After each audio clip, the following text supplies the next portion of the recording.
जिस तरह से नीट परीक्षा को दोबारा से आयोजित करने की बात कही जा रही, 3 मई को नीट परीक्षा हुई थी, लेकिन वो परीक्षा रद्द कर दी गई है। नीट यूजी 2026 परीक्षा रद्द की गई है और इस परीक्षा को रद्द करने के बाद जो छात्र हैं वो लगातार प्रदर्शन कर रहे हैं, साफ तौर से कई बड़े सवाल उठा रहे हैं। जिम्मेदार कौन है और इसके साथ ही साथ सरकार हो और या फिर एनटीओ, सभी पर सवाल उठते हुए नजर आ रहे हैं और स्टूडेंट यहां पर इस्तीफा और अपना जवाब मांग रहा है। और 3 मई को यह परीक्षा कंडक्ट की गई थी और यह परीक्षा रद्द की गई। बहरहाल दोबारा से कब आयोजित की जाएगी, इसकी जो तारीख है वो अभी निश्चित नहीं की गई है, आगे समय के साथ तारीख तय की जाएगी। बहरहाल यहां पर जो युवा है काफी ज्यादा आक्रोशित नजर आ रहा है, चाहे छात्राएं हो या फिर छात्रों, दोनों की तरफ से ये प्रदर्शन लगातार किया जा रहा है। स्टूडेंट्स काफी ज्यादा गुस्से में है और अपना जवाब मांग रहा है, क्योंकि पूरे साल जो इस तरह से मेहनत करते हैं उसके बाद परीक्षा आयोजित हो जाती है, परीक्षा दी जाती है, उसके बाद परीक्षा रद्द की जाती है, कहीं ना कहीं कई बड़े सवाल अपने आप में खड़े करता है, चाहे वो सरकार हो चाहे वो एनटीओ, दोनों के ऊपर ही स्टूडेंट्स सवाल खड़े कर रहे हैं, काफी ज्यादा गुस्से में नजर आ रहे हैं। बहरहाल एनटीए की तरफ से ये कहा गया कि एनटीए जांच में पूरा सहयोग करेगा, पुरानी जो आवेदन प्रक्रिया है वही मान्य रहेगी, छात्रों को दोबारा फॉर्म भरने की जरूरत नहीं होगी। ललित लगातार हमारे साथ जुड़े हुए हैं। ललित, जिस तरह से अभी हम स्टूडेंट्स को भी सुन रहे थे और बहुत ज्यादा गुस्से में ये युवा नजर आ रहा है, छात्र छात्राएं दोनों काफी ज्यादा गुस्से में, उनका साफ तौर से कहना है चाहे सरकार हो या फिर एनटीओ, दोनों पर ही सवाल खड़े कर रहा है। देखिए जया, अपने आप में ये काफी गुस्से वाली बात है, क्योंकि जो भी स्टूडेंट इस परीक्षा को देते हैं ये देश की सबसे प्रतिष्ठित परीक्षाओं में से एक है और मेडिकल के लिए होने वाली इस परीक्षा में हर जो भी स्टूडेंट्स तैयारी करता है वो अपने आप में काफी महत्वपूर्ण तैयारी करता है, एक लंबे समय तक तैयारी करता है, उसके बाद ही इस परीक्षा में आता है। लेकिन जिस तरीके से ये पेपर लीक होता है, पेपर लीक होने के बाद जिस तरीके से हम देखते हैं कि लगातार स्टूडेंट्स का करियर खराब हो जाता है, कई स्टूडेंट्स तो ऐसे होते हैं जिनकी उम्र जो है पार कर जाती है। तो ऐसे में सवाल सबसे बड़ा ये है कि आखिरकार ये पेपर लीक की समस्या खत्म क्यों नहीं होती है। और ये केवल एक बार हुआ है ऐसा नहीं है, इससे पहले भी कई बार हमने देखा है कि पेपर लीक होता है और अलग अलग प्रतियोगी परीक्षाओं के पेपर लीक होते हैं। तो अब कुल मिलाकर के एनटीए ने भले ही इस मामले की जांच जो है सीबीआई को दे दी हो, और लेकिन जिस तरीके से स्टूडेंट्स का गुस्सा दिखाई दे रहा है वो अपने आप में बेहद जायज है। और अब उनकी मांग यही है कि एनटीए को इसके मामले को जवाब देना चाहिए। साथ ही यही नहीं, और खुद मिलाकर उनका ये भी कहना है कि शिक्षा मंत्री इस मामले में इस्तीफा दे।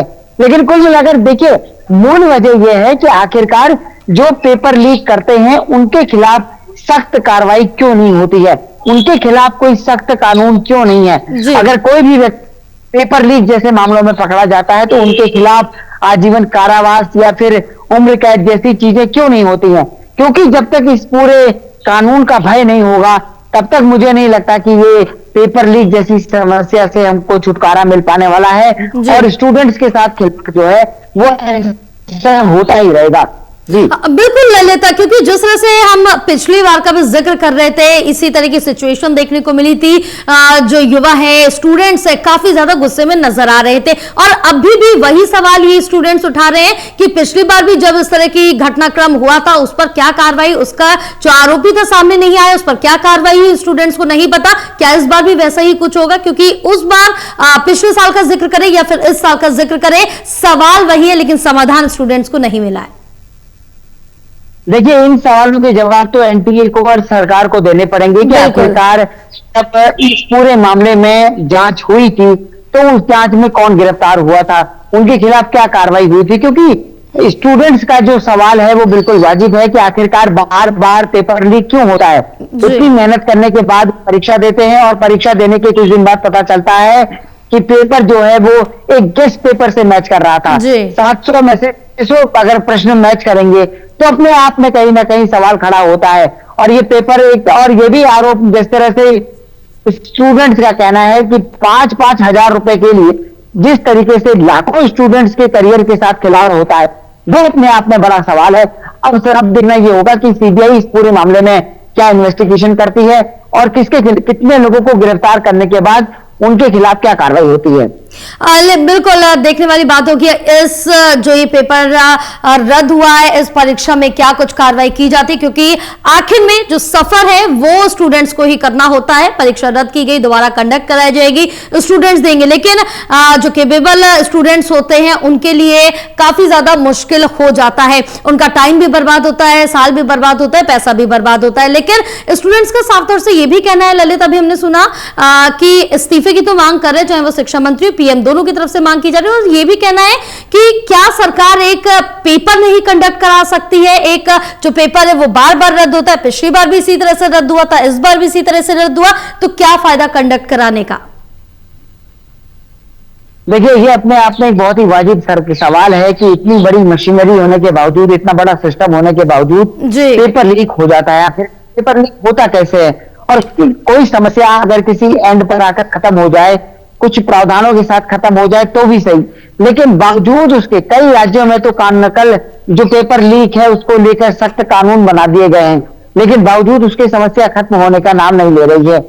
जिस तरीके से नीट जैसी परीक्षा का ये पूरा पेपर लीक हुआ है, ये अपने आप में बता रहा है कि ललित आपके पास वापस आएंगे, लेकिन छात्र क्या कह रहे सुनाते हैं।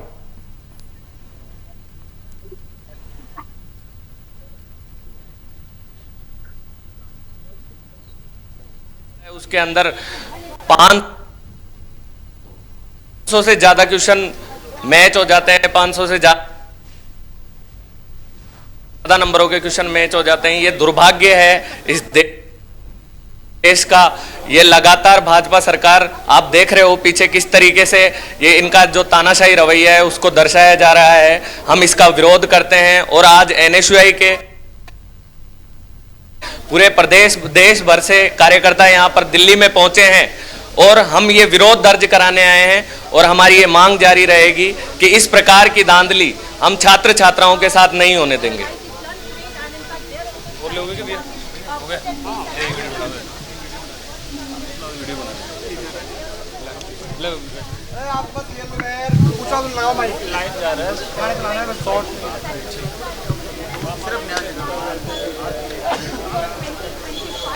आज देखिए पूरे देश में जिस प्रकार नीट के छात्रों के खिलाफ जिस प्रकार पेपर लीक हुआ, ये कहीं ना कहीं बीजेपी की सरकार और धर्मेंद्र प्रधान जी का कहीं ना कहीं एक जिम्मेदारीपूर्ण जो रवैया होता है वो कहीं ना कहीं उससे पीछे हट रही है सरकार। तो मैं चाहता हूं कि हम आज नीट के छात्रों को न्याय दिलाने के लिए हमारे बड़े भाई एनएसयूआई के राष्ट्रीय अध्यक्ष विनोद जाखड़ जी के नेतृत्व में हमने धर्मेंद्र प्रधान जी के मकान आवास को घेरने का काम हम कर रहे थे। बीच में देखिए किस प्रकार बीजेपी की सरकार ने पुलिस बैरिकेडिंग करके ये कहीं ना कहीं आम उस छात्र जो गरीब तबके से आता है उस छात्र के कहीं ना कहीं उसके साथ अन्याय और कुठाराघात करने का काम बीजेपी की सरकार कर रही है।